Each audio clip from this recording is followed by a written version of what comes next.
Hello, friend. Slide into a seat on the porch for a minute while the cicadas tune up and the mail truck rolls by. I want to ask you something you may have brushed off as just getting older. Do you ever walk into the kitchen and forget why you went there? Stand over the open fridge with a thought that slipped away like a fish? Do names hover just beyond reach until 3 o'clock in the morning when you sit upright and remember Eleanor as if you won a game show? Have you caught yourself misplacing words, calling a nephew by the dog's name, or feeling a fog creep in after lunch that makes the afternoon feel longer than it needs to be? Those moments are common, but they aren't always destiny. Sometimes they're a nudge from a simple place. The vitamins and fats your brain runs on, the way your medicines share the table with those nutrients, the hour you drink your coffee or take a walk, even which side dish lands next to your protein. 5 quiet mistakes show up again and again when I sit with folks between 70 and 80 on porches like this. They're easy to make, and the fixes are friendly, not fussy. We'll talk about them like neighbors, not like a textbook, because your brain prefers a kitchen and a walk and a good night's sleep to scare tactics and promises. Think of your brain as your most loyal archivist, busy on the night shift stitching today into tomorrow. It hates drama. It loves routine, oxygen, steady sugar, and certain nutrients that act like tools in a workshop. Vitamin B12 is one of those. It helps you make myelin, the insulation on nerves, and without enough, signals slow like winter traffic. Vitamin D acts more like a conductor than a fuel. It helps with mood and inflammation, and how your immune system behaves, which touches everything from bones to how well your brain handles daily bumps. Folate is a builder. It helps you make and repair DNA and keeps homocysteine, an irritating byproduct, lower, and that matters for blood vessels feeding your memory centers. Omega-3 fats are the flexible bricks in your nerve cell walls. They keep those walls supple so messages can pass quickly. When these are low, not absent, just low, the mind can feel foggier, names slower, energy flatter. The trick is not to swallow handfuls of pills. The trick is to know where these nutrients live, how they behave with common American habits, and how certain medicines, screens, and evening routines quietly bump elbows with them.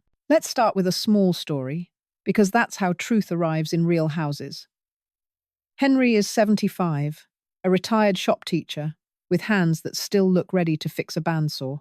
His wife noticed he was repeating a question he'd already asked at breakfast by the time lunch rolled around. He felt fine, just slower, like his thoughts were walking uphill. He loved his morning coffee, and often wasn't hungry until noon, then ate late and heavy, sometimes falling asleep in front of the TV. He took a heartburn pill, a blood pressure medicine, and a multivitamin he grabbed in the grocery aisle years ago. On paper, nothing dramatic, but a few little things lined up in a way his brain didn't love. That heartburn pill lowers stomach acid, which your body needs to pull B12 out of food. Going long mornings on coffee alone meant he missed chances to feed his brain at the hour it's most ready to build. The multivitamin had a sprinkle of B12 and folate, but not in a form his older stomach could use much.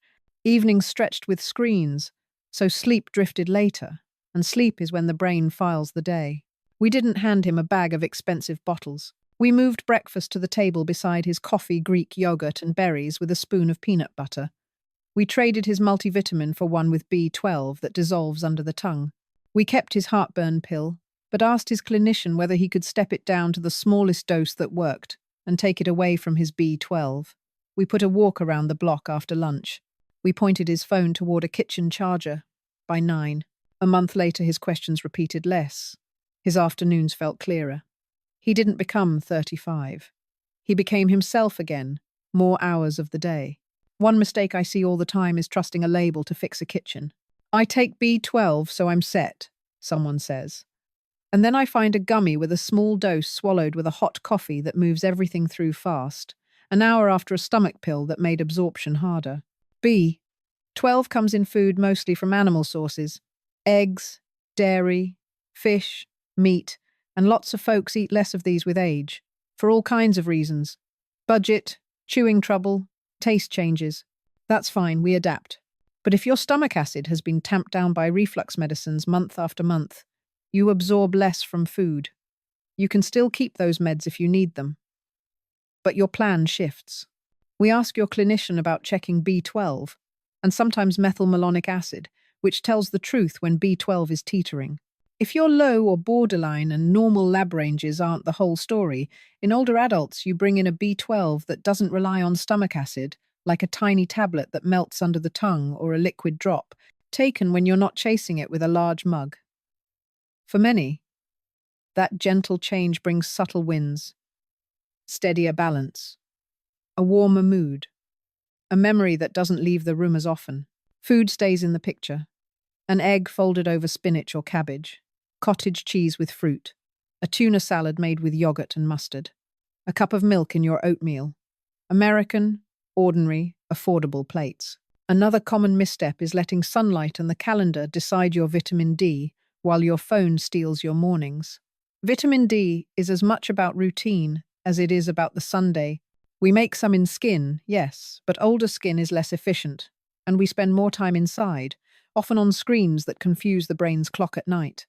That clock, the circadian rhythm, tells hormones when to help your brain repair and refill. Low D and confused sleep show up together a lot. You can ask your clinician to check vitamin D once or twice a year. You don't need it monthly. If it's low, dosing is a conversation, because taking handfuls can climb too high and cause its own trouble, calcium going where it shouldn't, a stomach that's unhappy, even confusion.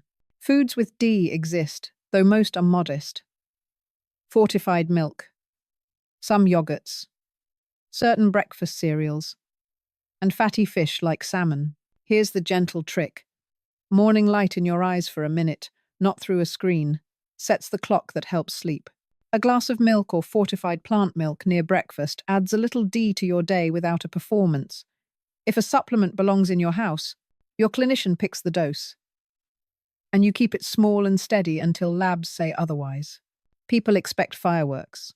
What usually arrives is a morning that feels more like morning, an afternoon that doesn't slump as hard, a mood that spikes less when clouds do. Folate belongs in the same family as B12 builders of the copy machine. Folate from food hides in greens, beans, and enriched grains.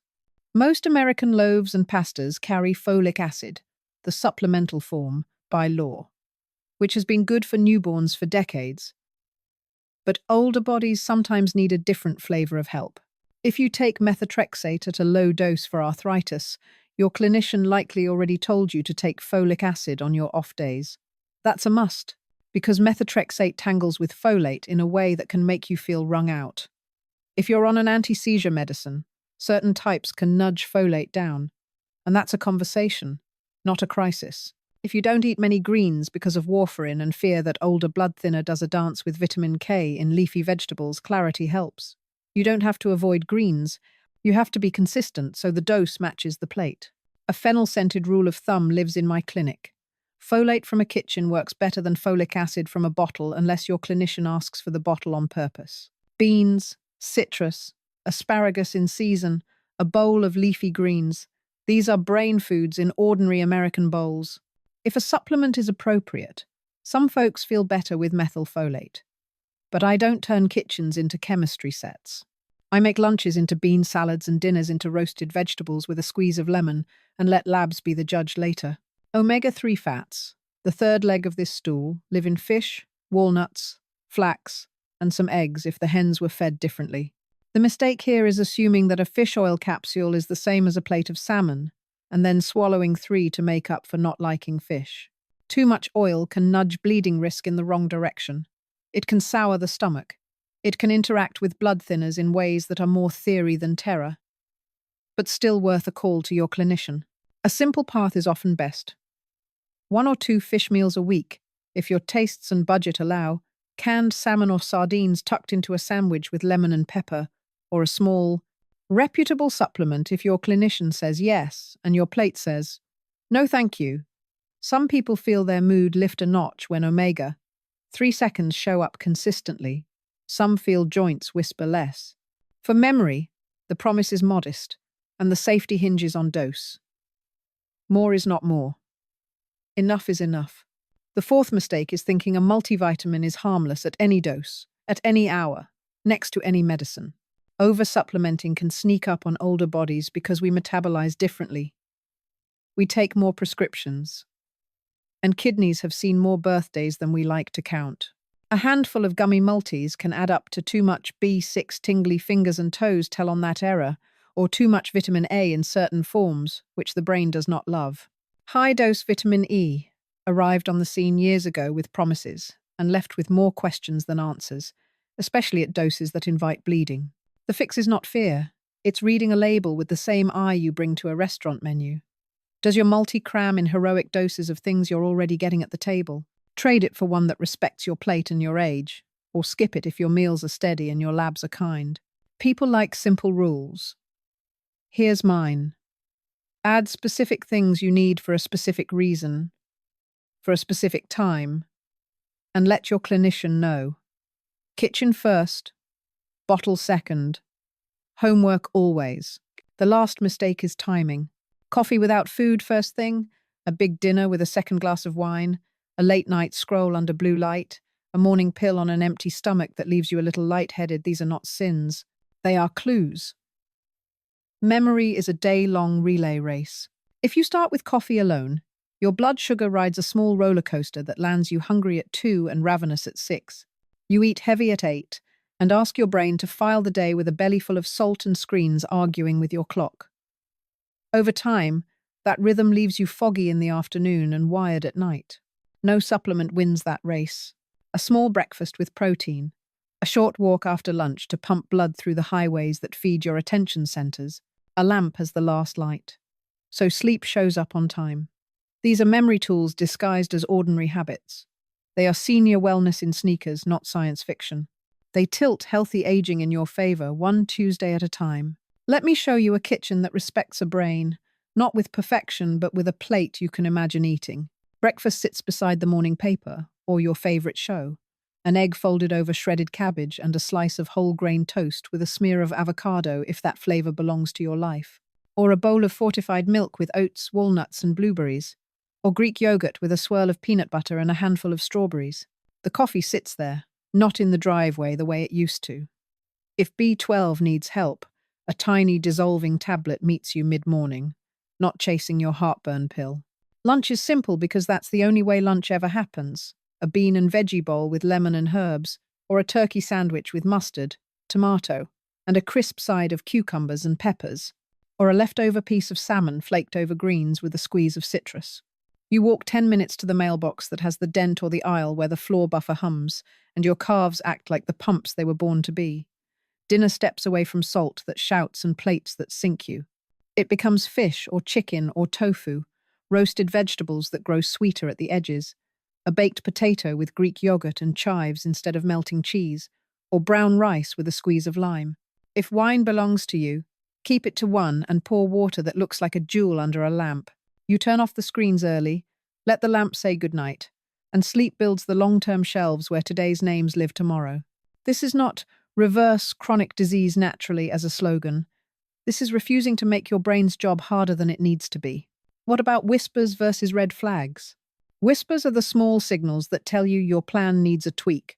A foggy half hour after lunch most days, a word that won't surface until midnight, tingling fingers if you've been heavy on B6, mood slipping with the seasons when your D tends to run low, balance just a hair less sure when you get out of bed too fast after a light dinner and a glass of wine.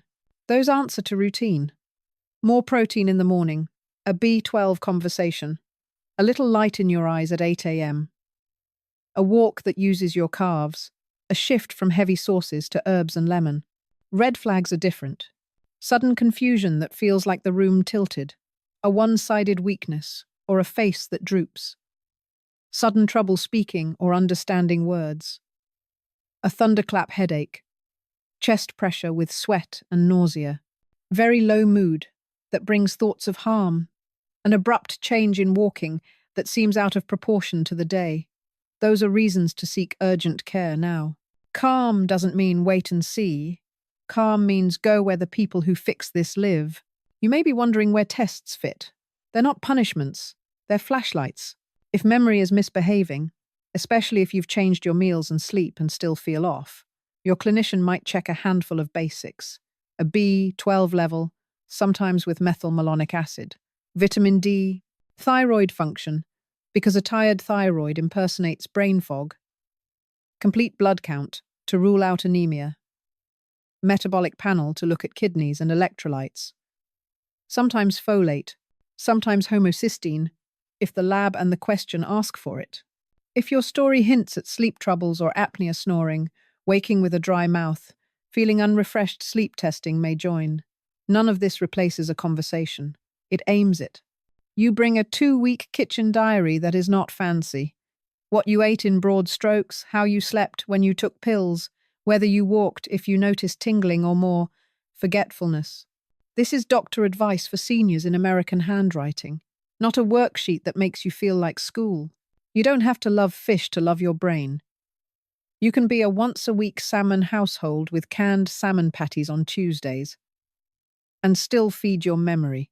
You can be a never-fish household and lean on walnuts, flax, or algae-based omega, 3 drops your clinician approves, and still do right by your neurons. You can be a greens make me nervous because of warfarin household and still eat greens once a day if you keep the rhythm steady so the dose matches the plate. You can be a budget is real household and still make a brain-strong menu out of eggs, beans, oats, carrots, frozen berries, cabbage, yogurt, and a lemon. Prevention isn't a store in a fancy zip code. It's a routine that rides in the front seat of your week. Before we get up from the porch, I'll leave you with a picture of a day that treats memory the way you treat a friend showing up on time, not making them guess. The sun finds your eyes through a window, and you let it. A glass empties because it lives where your hand expects it. Coffee sits at the table, like a well-behaved guest, and breakfast arrives with it. You take a small B12 at a quiet hour if your lab's asked you to. You go outside or walk an aisle and let your calves send blood north.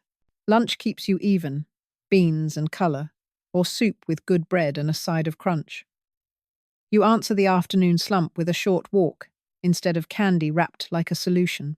Dinner is satisfied, not theatrical. Screens go to bed before you do.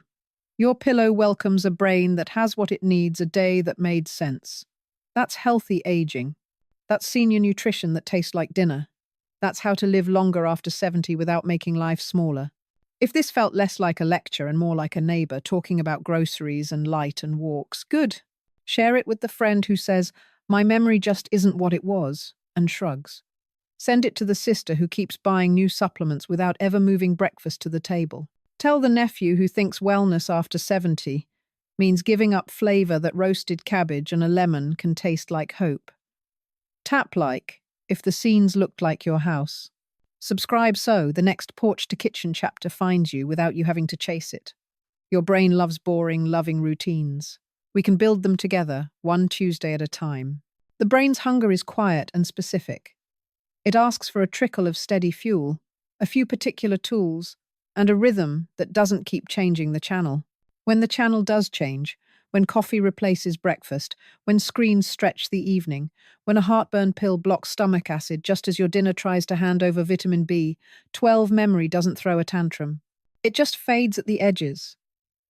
The why behind these slips is less mysterious than it feels at 3 in the morning when you suddenly remember the name you were grasping for at noon. After we eat, the body diverts blood toward the gut to do the work. Insulin shepherds sugar into cells.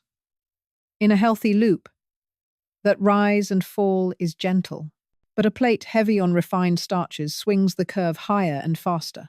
Sugar climbs and then drops, and attention sags with it. The brain is only about 2% of your weight, but uses roughly 20% of your energy. It loves calm streams more than tidal waves. Add a cup of strong coffee on an empty stomach, and you jolt awake while your fuel tank is still negotiating. The result at 11 a.m. is a brain that has energy jitters without the building blocks to file the morning into memory. A small protein-forward breakfast eggs with finely shredded cabbage, Greek yogurt with peanut butter and berries, oatmeal made with milk and walnuts, gives your archivist what it needs. 20 minutes of sunlight in your eyes without a screen tells your inner clock it's morning, which helps memory because sleep will land at night when filing happens. These are daily habits for healthy aging dressed up as ordinary Tuesday choices.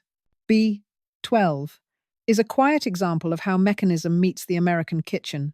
Bound to protein in food, it needs stomach acid and a helper called intrinsic factor to be absorbed. As we age, acid production often falls. Heartburn medicines, which are valuable when we need them, can push it lower still. That means a plate with animal foods might not deliver as much B12 to the bloodstream as it used to. Low B12 doesn't always wave a red flag. It often whispers with numb toes, tingling fingers, a heavier mood, slower word, finding, or wobbly balance when you get up too fast. Folate travels with B12, helping your cells copy and repair. Together, they keep homocysteine, an irritable byproduct, on a shorter leash, which is good for the blood vessels that irrigate your memory centers. Folate hides in beans, leafy greens, citrus, and fortified grains. Warfarin doesn't ban greens. It asks for consistency so the dose can match the plate. If your stomach is often on strike, if you've taken acid reducers for months, or if you've cut back on meat and dairy without replacing them with fortified foods, it's sensible to ask your clinician to check a B12 and, when appropriate, methylmalonic acid, which spots a deficiency earlier than the B12 number alone. Folate can be checked too. If numbers are borderline, food and timing come first. Move protein to the morning, invite beans to lunch, put a cup of milk or fortified plant milk at breakfast. When a supplement is called for, forms that dissolve under the tongue or liquids that don't rely on acid may be friendlier for older stomachs. This is doctor advice for seniors that belongs to your pantry. Vitamin D plays a different role.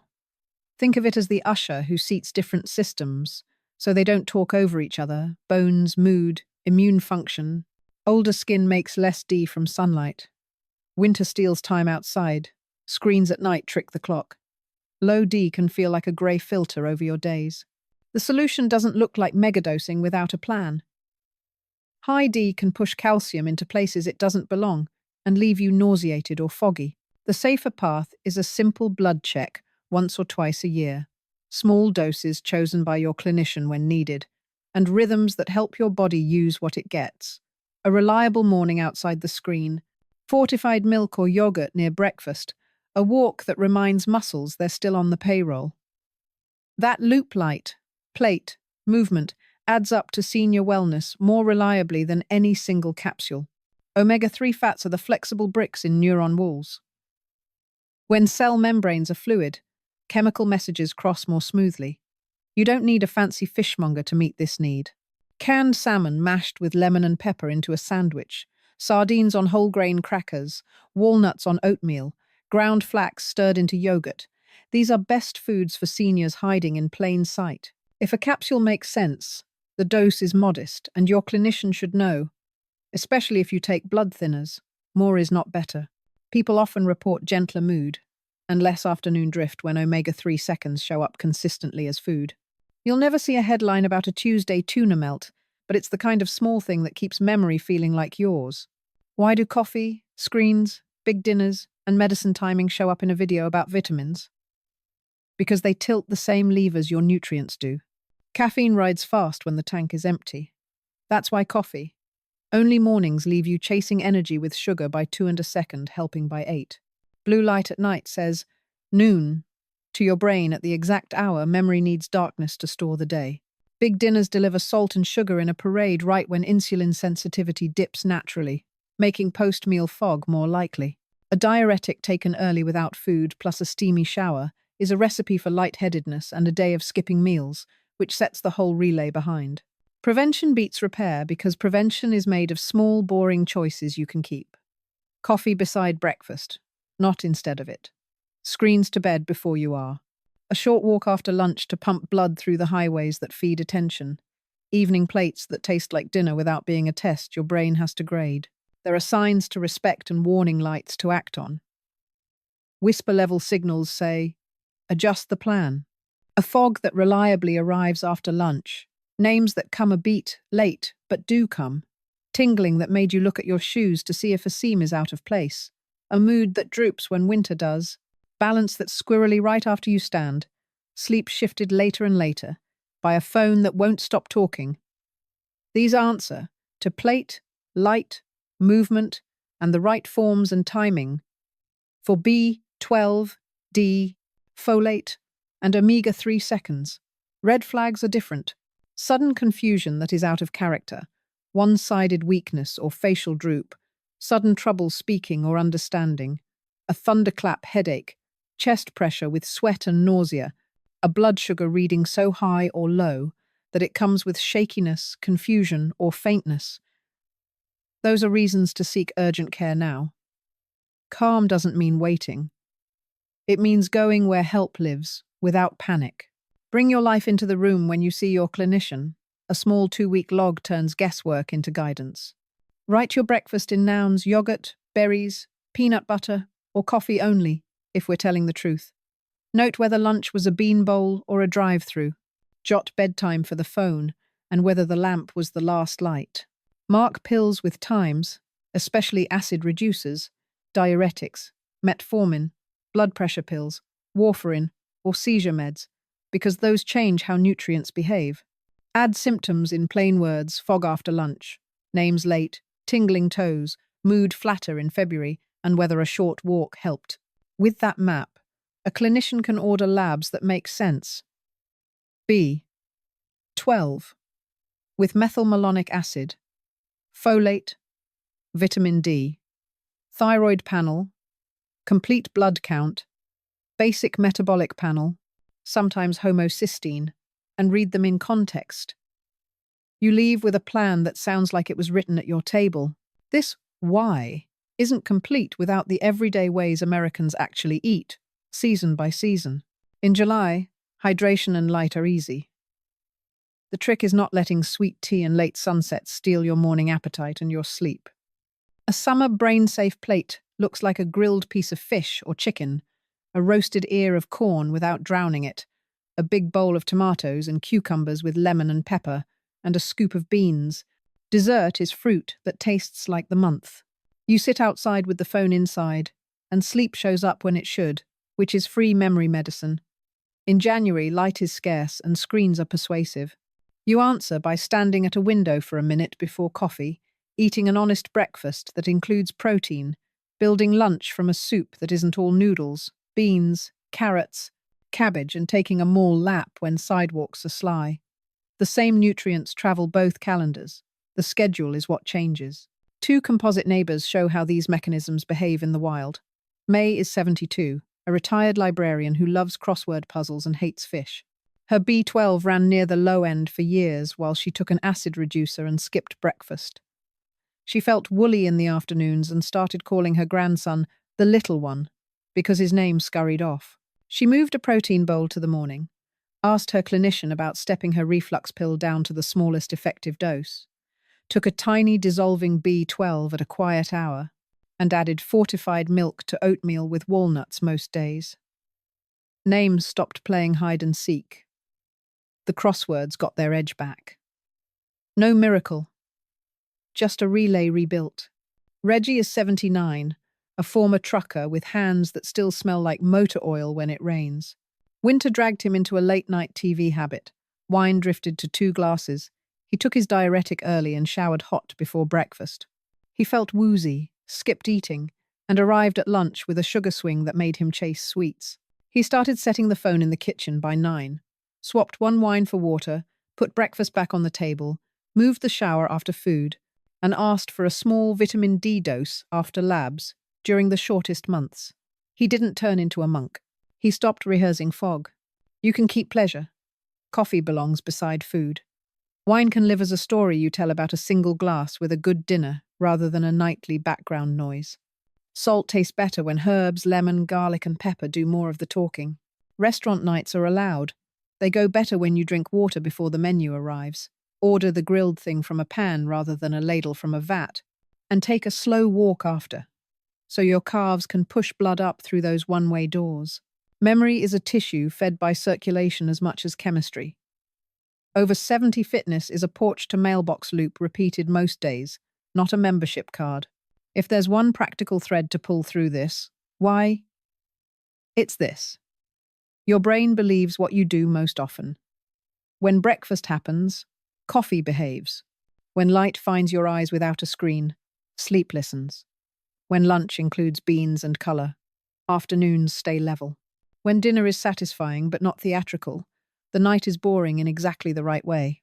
When B12, D, folate, and omega-3 seconds are present in forms your body can actually use, and when you time medicines so they help, rather than collide, the archivist does its job. Senior health is built from scenes you can live with. A dissolving B12 on the counter by the pepper mill, a can of salmon that actually gets opened, a walk that counts because it exists, a phone that sleeps in the kitchen, a lamp that ends the day. If you like a single-day picture that holds all this, try this on like a jacket. The window grants honest morning light to your eyes before any glowing rectangle wakes up. A glass empties where your hand expects it. Coffee takes a seat next to a breakfast. You finish without a fight. If you need B12, a tiny tablet melts quietly mid-morning away from your reflux pill. A stroll hallway if the weather lies. Sidewalk if it behaves. Tells your legs to send blood north. Lunch is a bean and vegetable bowl with lemon and herbs, or a tuna sandwich made with yogurt and mustard, or soup that wears carrots and cabbage instead of only pasta. Afternoon screens get a curfew. Dinner smells like garlic and a pan, not a factory.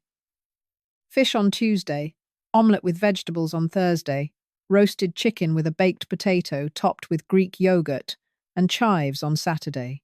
A single glass of wine shows up with water as its date, and the salt shaker takes second chair to citrus and herbs.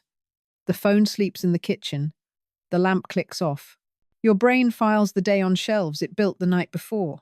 When you bring this to the clinic, you're not asking for magic. You're inviting partnership. Breakfast is back. Reflux pill at noon. Dissolving B12 at 10. More beans and walnuts. One fish night. Deeper lab. Phone in the kitchen by 9. Walk most days. Is the kind of sentence that gets you tailored guidance, not a pamphlet.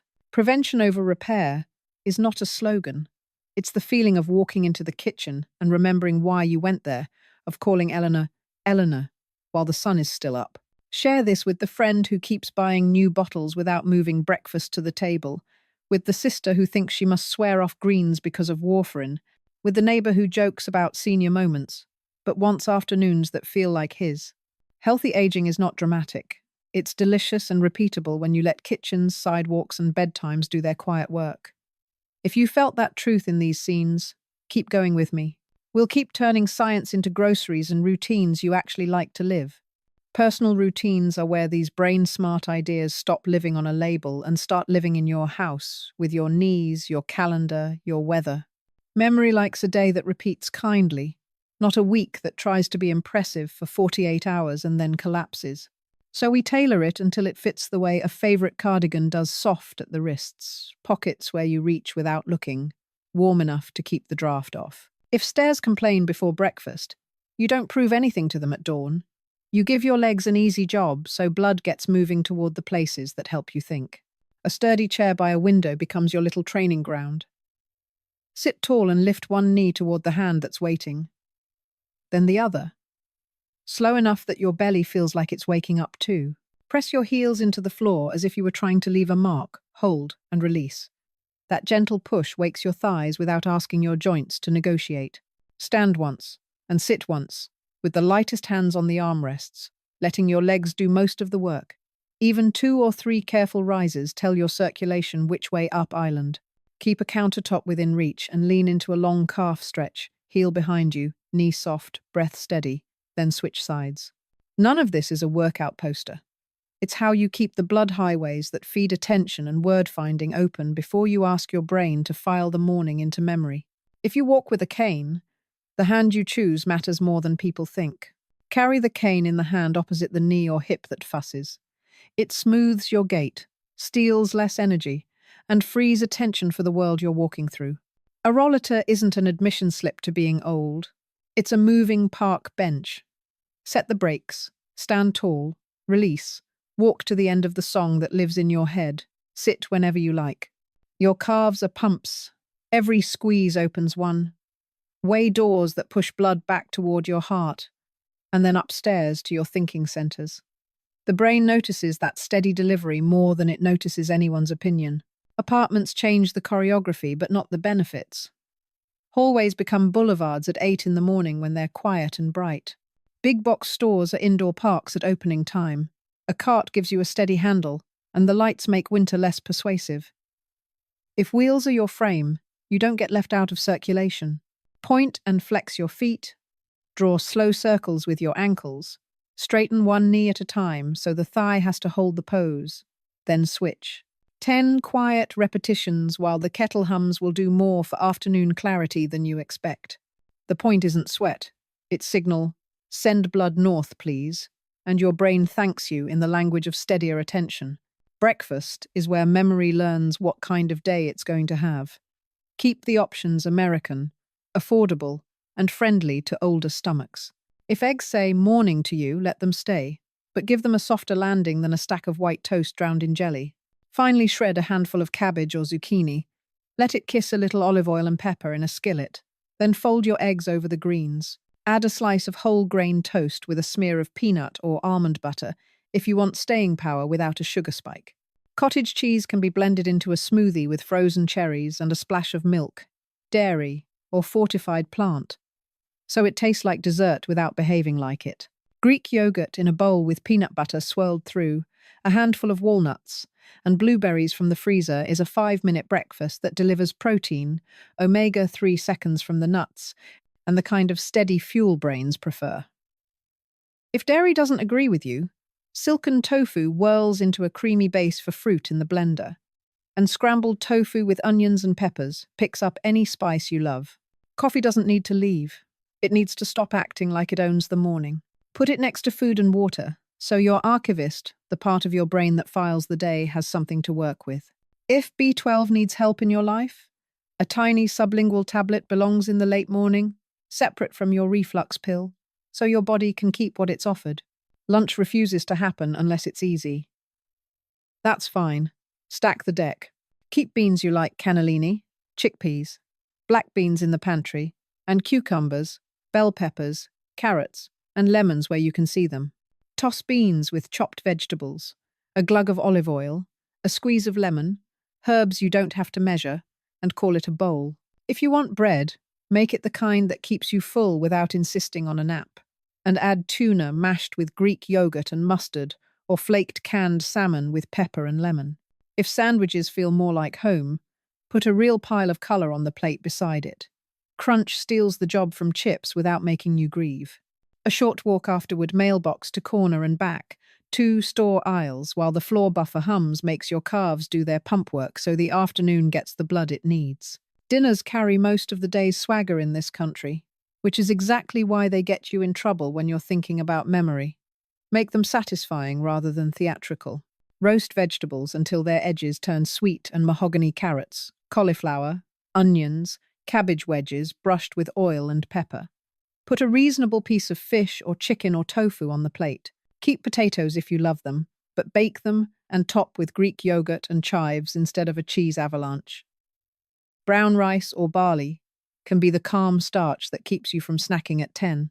Season like someone who knows food, not like a sodium commercial: garlic, lemon, pepper, herbs.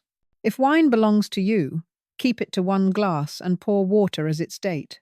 Late night alcohol steals sleep, and sleep is where your brain knits today into something you can find tomorrow. Screens are welcome in your house. They just need a curfew. Let a lamp be the last light so your sleep arrives on time and your morning appetite isn't stolen. A hungry morning becomes a fed. Morning becomes a steady afternoon. Personalization has a wallet and a pillbox, and both matter. If you take metformin for sugar, know that it can nudge B12 lower over the years. That doesn't mean you stop it, but it does mean B12 deserves a check and a plan. Acid reducers, omeprazole, lansoprazole, famotidine make life better when reflux bullies you, but they also lower stomach acid, which helps you liberate B12 from food. The smallest effective dose at a time of day that isn't married to your B12 tablet is a simple fix. Certain seizure medicines and methotrexate have their own folate stories. Those are handled on purpose with your clinician, not by guessing in the vitamin aisle. Warfarin doesn't make you swear off greens. It makes you keep the rhythm of greens steady so the dose can match the plate. Large doses of fish oil plus a blood thinner is a conversation, not a panic. Let your clinician know what you take and why. Vitamin B6 is a devil in angel's clothing. Too much, for too long, can make toes and fingers tingle and balance wobble. Stop if you start nipping at high-dose B6 for energy because the label promised. Fat-soluble vitamins A, D, E, K don't flush out as easily as water-soluble ones. That's why we don't megadose D without labs, and a reason, and why high-dose E that used to be sold as brain protective now gets a side eye and a no thanks at older doses that invite bleeding. Natural isn't harmless. Ginkgo and Street John's wort tangle with blood thinners and antidepressants, and detox powders tangle with common sense and your wallet. You don't need a spreadsheet to remember this. You need one sentence. Add specific things for specific reasons for a specific time, with your clinician in the loop. Because safety lives in simple phrases, here are the whispers that say, course correct, and the few sirens that say, go now. A whisper looks like fog after lunch that clears with a walk, and a better breakfast tomorrow. Names that arrive a beat late but do arrive. Tingling toes after a new B-complex you grabbed because the bottle yelled, energy, mood slipping when winter does. Especially if you know your vitamin D tends to follow the clouds. Balance just a hair squirrely when you get up fast after a light dinner and a glass of wine. Those answer to kitchen and clock protein in the morning. A sensible multi or targeted supplement if labs asked for it. Light in your eyes before the phone wakes up. Screens to bed before you do.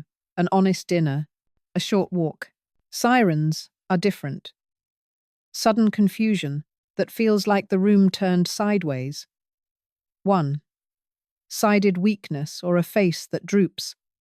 Tangled speech or trouble understanding. A thunderclap headache. Chest pressure with sweat and nausea. A blood sugar reading so high or low that it brings shakiness, confusion, or faintness. Those are reasons to seek urgent care now. Calm is not waiting. Calm is moving in the right direction without guessing. For folks who like to bring proof to a visit, and bless you if you do know the tests by their nicknames so they don't spook you. A vitamin B12 blood test tells you what's circulating, but methylmalonic acid is the early tattletale when B12's effect is low, even if the number looks okay. Your clinician will decide when to check it. Folate is often measured from the blood too. We use the result to aim food and sometimes a short course of supplement. A 25-hydroxy vitamin D is the bank account for D. Once or twice a year is plenty for most. A thyroid panel looks at your body's thermostat. A sleepy thyroid impersonates brain fog. A complete blood count checks for anemia. Low red cells mean less oxygen delivered to where memory lives. A basic metabolic panel peeks at kidneys and electrolytes. Older bodies and water pills do a daily dance with those, and an imbalance can make thinking feel like it's walking uphill. Homocysteine is sometimes checked as a marker that B12 and folate are doing their jobs with methylation. Think of it as a smoke alarm, not a verdict. If your story hints at sleep apnea snoring, dry mouth on morning wake-up, daytime nodding sleep testing belongs because oxygen at night is the quietest brain vitamin their island. Cognitive screens like the MoCA or MMSE are simple paper and pencil snapshots of attention, recall, and word finding. They are not grades. They help us notice patterns and track change. None of these numbers defines you. They direct traffic so you and your clinician can point your Tuesday toward what helps. Money is real, teeth are real, taste is real. A brain-safe menu has to live in that reality, or it dies in a week. Eggs are still one of the best bargains in the grocery store. An omelette with vegetables is a memory. Friendly breakfast, under $2. Canned fish is affordable protein and omega-3 seconds. Mash salmon into patties with oats and onion, pan-sear, and finish with lemon, or make sardine toast with mustard and pepper if you like bold. Beans are budget kindness. A pot on Sunday becomes lunches all week with different outfits, lemon and herbs the first day, cumin and onions the second, a spoon of salsa and a dollop of yogurt the third. Frozen vegetables are not a failure. Their harvest paused. They roast and sauté like their fresh cousins and save you money for fruit. Fortified milk, dairy, or plant sneaks D and calcium into the bowl you were going to eat anyway. Breakfast protein powders can help when chewing is a chore, but the label should look like an ingredient list you can pronounce, and the scoop should be small. Ask your clinician if anything in your pill box argues with what's in the tub. You do not need a memory blend that reads like a backyard apothecary. You need a kitchen that isn't fighting you.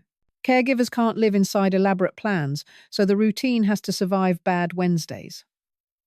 Water happens while the shower warms for someone else. Breakfast is yogurt. With walnuts and fruit you can slice with one hand. A dissolving B12 sits in a small dish beside the pepper mill so you stop forgetting it. Lunch is a bowl you assemble without a recipe. Dinner is vegetables roasted in a tray while you fold towels, with fish or chicken or tofu that doesn't make you bargain with yourself. The phone sleeps in the kitchen to give you a morning appetite. A lamp ends the day so sleep can do its filing. You sleep better, think better, and have more patience for the work you didn't choose but are doing anyway. There's a moment most people don't expect, when a modest change starts to feel like identity rather than effort. Bill, a 78-year-old who polishes his lawn like it's a classic car, called himself a coffee until noon man for decades. He kept losing nouns at 2 in the afternoon and despised the idea of special foods. He agreed to put cottage cheese and peaches next to his coffee for 3 weeks, to take a sublingual B12 mid-morning because his labs asked politely, and to charge his phone in the kitchen after 9. He didn't change anything else. Week 1 felt like an annoying science fair. Week 2 felt fine. Week 3 felt like his afternoons belonged to him again. He caught himself telling a neighbour, unprompted, "I'm a breakfast guy now," and laughed because the sentence came out of his mouth like it had always lived there. That is what habit does when it stops being a rule and starts being a description. The brain likes that kind of quiet rebranding. You'll notice we haven't chased exotic anti-aging foods or built altars to blueberries. Berries are wonderful, yes, and so are walnuts and leafy greens and salmon and beans, but the brain doesn't measure Instagram, it measures consistency. Names return when oxygen, sleep, steady fuel, and necessary nutrients show up most days.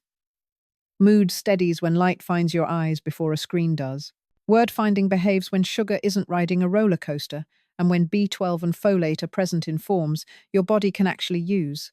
You won't get a medal for any of it. You'll get Tuesday afternoons that feel like you on a good day. If there's a single picture I want you to tuck into a cabinet next to the good dishes, it's this one. A room waking slowly. A chair by a window where morning is honest, even if it's grey. A bowl that belongs to you and feeds your brain without drama. Coffee behaving. A thumb-sized B12 that melts while the mail sorts itself in your head. A hallway walk with one hand trailing the wall like it holds your history. Lunch that crunches and doesn't crash you. A small joy for dinner, cooked in a pan, not poured from a pouch. Water shining under a lamp. Screens asleep before you. A brain that meets the next day like a librarian who already knows where the books go. That's not cure language. That's ordinary prevention, the kind that's bigger than it looks. When you see your clinician, bring the life you actually live. Say the words exactly. Coffee used to replace breakfast. Now it sits beside it. I take a dissolving B12 at 10 because my reflux pill lives at dinner. I eat beans most days, fish once or twice a week, walnuts on oatmeal, greens in a steady rhythm because of warfarin. Winter steals my mood and my D runs low. I walked the mall this month. I still forget names when I rush. I don't when I eat and walk and sleep. Those sentences open better doors than any supplement list can. You'll walk out with a plan that sounds like it was written at your table. And your table, set the way you set it this morning, is already doing half the work. Draw a short line in your mind from tonight's sink to the 10th morning from now. Let it pass through your kitchen and the small habits that make a brain feel steady light at the right hour. Breakfast that behaves, a walk that looks trivial but changes the afternoon, and a few quiet nutrients showing up like punctual friends. That line is a routine, not a challenge. It's the kind of boring that makes memory look like itself. On the first night, you don't overhaul a life. You set the stage the way a good host does. A clear glass sits where the lamp paints a honey-coloured square on the counter. A small dish by the pepper mill holds the tiny B12, your clinician okayed if your labs asked for it. A can of salmon you meant to try waits near the opener. Beans and oats stand like old reliables. Your phone finds its cradle in the kitchen because the last light your brain trusts is from a lamp, not a screen. Dinner tastes like home and behaves like a plan. Roasted carrots that sweeten at the edges, a wedge of cabbage with pepper and olive oil, a piece of fish or tofu, a baked potato with Greek yogurt and chives. Wine, if it belongs to you, takes the shape of one honest glass with water beside it. You stretch your calves against the counter, feeling the long line from heel to knee say yes. You set your shoes like arrows pointing outward. Night arrives quietly, because you invited it. Morning one is the smallest declaration. You drink the water because your hand finds the glass where the lamp left it. You sit a breath before standing so pressure can meet gravity without drama. Breakfast takes 5 minutes and tells the whole day what to do. Cottage cheese or Greek yogurt with peanut butter swirled in and a handful of blueberries, or eggs folded over finely shredded cabbage and pepper, or oatmeal made with fortified milk, walnuts, and a few slices of banana. Coffee sits like a polite guest instead of a bulldozer. If B12 is part of your story, the tiny tablet melts mid-morning, not chased by a reflux pill. You stand at a window long enough for daylight to touch your eyes. Your brain hears. It's morning. You walk the hallway because ice owns the sidewalk. Each step opens one, way doors in your veins and sends blood where names live. On day 2, your taste buds get a vote without staging a coup. You make a bean bowl for lunch that looks like the colours of the produce aisle, cannellini with cucumbers and peppers, lemon and herbs, because crunch replaces chips and no one complains. A can of salmon becomes a patty with oats, onion, and pepper, browned in a skillet and finished with lemon. It tastes like a small diner invented a healthy secret. If fish isn't your friend, walnuts land on the oatmeal, and flax disappears into yogurt. The point isn't purity, it's presence, omega. 3 seconds showing up in ordinary food, so neuron walls stay supple and messages travel without stutter. You walk to the mailbox with the dent or 2 store aisles while the floor buffer hums. Afternoon starts to lose that woolly edge you used to call just age. Day 3 is for seeing where timing tugs on memory. You take your acid reducer at the smallest effective dose and away from the hour you used B12, because acid helps liberate B12 from food, and the tablet you placed on the counter doesn't need competition. Screens get a curfew they can understand. The phone sleeps in the kitchen. The lamp gets the last word. You notice your morning appetite arrives on time when blue light doesn't impersonate noon at midnight. That appetite makes breakfast simple. Simple makes lunch reasonable. Reasonable dinner means you don't ask your brain to file the day with a belly full of salt and a second glass campaigning for dessert you weren't hungry for. You didn't turn into a monk. You moved a few anchors and watched the tide change. On day 4, life tests you the way it always does. Errands stack up, or you're helping someone you love, or your knee remembers the time you slipped on ice in 1987. You shrink the plan without losing it. Breakfast becomes a smoothie cottage cheese or silken tofu, frozen cherries, a splash of milk, a dab of vanilla fast and kind to your stomach. Lunch is a sandwich with tuna mashed into yogurt and mustard, a crisp side of cucumbers and peppers, and a mall lap that doubles as a people-watching break. Dinner is assembly, not performance. Roasted vegetables you made on Sunday, a skillet piece of chicken, tofu, or an omelette, a baked potato that wears yogurt and chives instead of a salty avalanche. 1 glass of wine stays one because mornings matter more than a refill. You sit by the window for a minute and let the day take a breath with you. Sleep arrives because you didn't talk it out of coming. Day 5 is budget day, the one that proves this isn't a rich person's plan. You fill a cart that squeaks a little.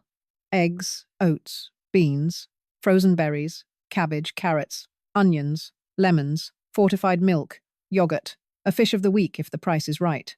You roast 2 trays, carrots and cauliflower on one, cabbage wedges on the other. You make a pot of beans or lentils and let the house smell like dinner, even at noon. You leave walnuts where you can see them, not like a treat but like a tool. The total is kind. The week becomes easier because most of the thinking is baked into the pans you just slid out of the oven. You made memory food by accident. Day 6 belongs to restaurants and relatives, those friendly chaos machines. You drink water before the menu sits down. You order the thing that touched a pan, not a ladle of salt. Vegetables arrive that still look like vegetables. You keep the starch portion to a fist and enjoy it. When the server asks about wine, you tell a story with 1 glass and let water hold its hand. You pay yourself back with a slow lap afterward, even if it's a stroll to the far end of the parking lot and back, admiring the absurdly large truck someone bought as a personality. If dessert lands, you make it 2 bites and decide that pleasure isn't a quantity. At home, you let a lamp close the day, not a glowing rectangle. You wake hungry and strong. On day 7, you test winter, which is to say, you test your own persistence. The sky is a lid. Your feet feel like they're negotiating with you. You answer with light that's honest, even if it's grey, because eyes send a message to the clock inside your head that no vitamin pill can replicate. You stand at the window for 60 seconds and call it therapy. You put on shoes with honest soles and walk the hallway, counting door frames and humming the part of a song you remember perfectly, even if names sometimes step out for air. You eat breakfast even if you're not in the mood, because being not hungry in the morning is often a night problem, not a stomach problem. You make soup for lunch beans, carrots, cabbage, onion, and you salt it like a person with a sense of taste, not like a commercial. You nap if you must. You stretch your calves by the sink either way. The day isn't impressive. It's consistent. Consistency is half of memory's miracle. Day 8 invites medicine into the kitchen conversation. Metformin can nudge B12 low over years. You didn't do anything wrong, but you do something right now. Bring that fact and your 2-week log to your clinician, ask for a check if it's time, and keep eating the breakfast you already proved to yourself works. Warfarin dances with vitamin K. You don't fire your greens, you keep their rhythm steady, so your dose matches your plate. Seizure medicines and methotrexate have their own folate footnotes. You take them seriously by being boringly consistent. Fish oil is not a religion, it's a maybe. If your clinician says yes, the dose stays modest. If you bruise easily or your list already includes a blood thinner, you say so out loud and choose walnuts and salmon patties more often than a handful of capsules you bought because the label sounded like a promise. Vitamins A, D, E, and K don't leave as easily as B vitamins do. That's why you don't load up on D without labs, and why high-dose E belongs to yesterday's brochures. The fixer isn't the bottle. It's the sentence you carry on a scrap of paper. I added specific things for a reason, for a time, and I told my doctor. Day 9 is for noticing. You step on the scale twice this week at the same time because patterns matter more than headlines. You laugh when you call your neighbor by her right name without digging for it. You open the fridge and see color not because you became a different person, but because you put crunchy things and protein where your eye goes first. You realize you haven't had a 3 o'clock crash in days, not because coffee got stronger, but because breakfast and light did. You see your phone asleep in the kitchen and recognize that little act as half the reason names arrive on time. You didn't hack your brain, you fed it and let it sleep. On day 10, you give yourself a complicated day on purpose to see what bends and what holds. Maybe you drive across town to an appointment that runs long and dumps you into traffic. Maybe a grandchild's game moves dinner late. Maybe weather grabs the steering wheel. The routine flexes. You put breakfast beside coffee anyway, though it's a banana with peanut butter and a glass of fortified milk this time. You carry walnuts and a box of raisins, because old-school snacks trump a candy bar. Lunch is a bean bowl you built from a deli case that surprised you with grilled vegetables. You add lemon and pepper because you've learned where flavor comes from when you don't let salt sing solo. Dinner lands at 8. You keep portions honest. You keep wine to a story. You finish with a small cup of something warm that isn't a second drink. You stretch your calves and put your phone in the kitchen because tomorrow is tied to tonight more than you used to admit. You sleep because you made it likely, not because you tried hard.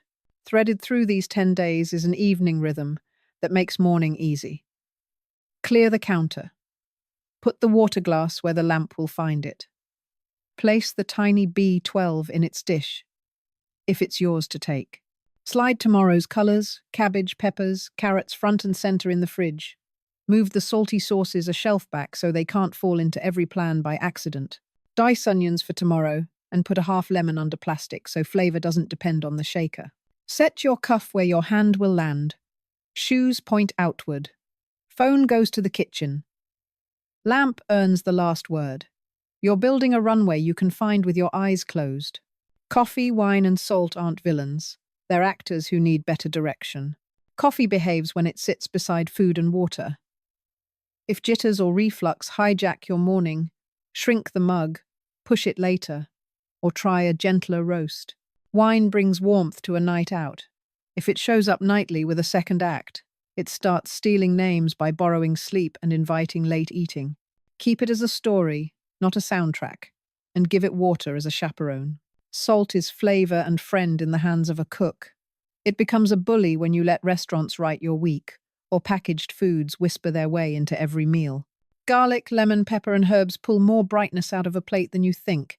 Your brain measures the whole day, not the size of the shaker at dinner. Small and steady choices keep pressure kind, sleep honest, and afternoons clear. Watch a day spool out now that the routine has learned your name. Morning light touches your eyes from a window you face on purpose. A glass empties in the lamp's square. You sit at the edge of the bed and let your blood pressure and gravity shake hands before you stand. Coffee waits while breakfast writes a check your brain can cash all day. If a little tablet belongs to you, it melts at a quiet hour while you read the mail or stare at the backyard where a squirrel acts like it pays rent. You walk the hallway or the block because your calves are pumps and pumps change thoughts. Lunch crunches and doesn't crash you. Afternoon includes a small chore and a smaller joy. A call, a chapter, a plant that needed water and thanked you. Dinner smells like a pan, not a package, and tastes like someone cooked for you, especially if that someone is you. The lamp's last light says, time, and your brain says, thank you, by doing what it does best in the dark, building shelves, labeling boxes, and filing names you'll actually find tomorrow. Safety sits in your pocket through all of it, as practical as a grocery list. If tingling follows a new B complex, you stop and call, because B6 can overstay its welcome.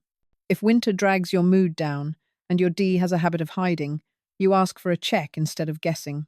If dizziness greets you at the sink after a hot shower on an empty stomach with a morning diuretic on board, you fix the order of operations, water, breakfast, pill, then shower and mention it at your next visit, in the same plain words you'd use to tell a friend. If confusion arrives suddenly, a smile droops, speech tangles, or chest pressure brings sweat and nausea, you go now. Calm isn't waiting. Calm is knowing which door to walk through. By the end of this stretch, the change you feel won't impress anyone at a podium. It will bore them in exactly the right way. The afternoon yawn stops feeling like quicksand. Names land closer to hand. Sleep shows up when the lamp turns off and rewards you with a morning appetite that makes lunch reasonable and dinner civilized. The kitchen starts telling the same story every day. Colors first, protein present, flavor loud without the shaker shouting. Screens to bed, lamp as the moon. Your clinician sees a log written in nouns and hours and circles a few numbers with a smile. You don't feel younger. You feel more like yourself, more hours of the day. That's the real prize in healthy aging identity on ordinary Tuesdays. If these scenes felt like places you could actually stand, share them with someone who keeps buying bottles instead of groceries, with the friend who jokes about senior moments but wants a steadier afternoon, with the sister who thinks warfarin exiled greens and would love to hear that consistency beats fear. Like this, if the kitchen looked familiar. Subscribe so the next porch-to-table chapter arrives without you chasing it. We'll keep turning science into bowls and walks and lights you can live with. 10 mornings from now, you'll look back at a line you drew across your own week and recognize the simplest truth. Small, honest things done on purpose are how memory stays yours.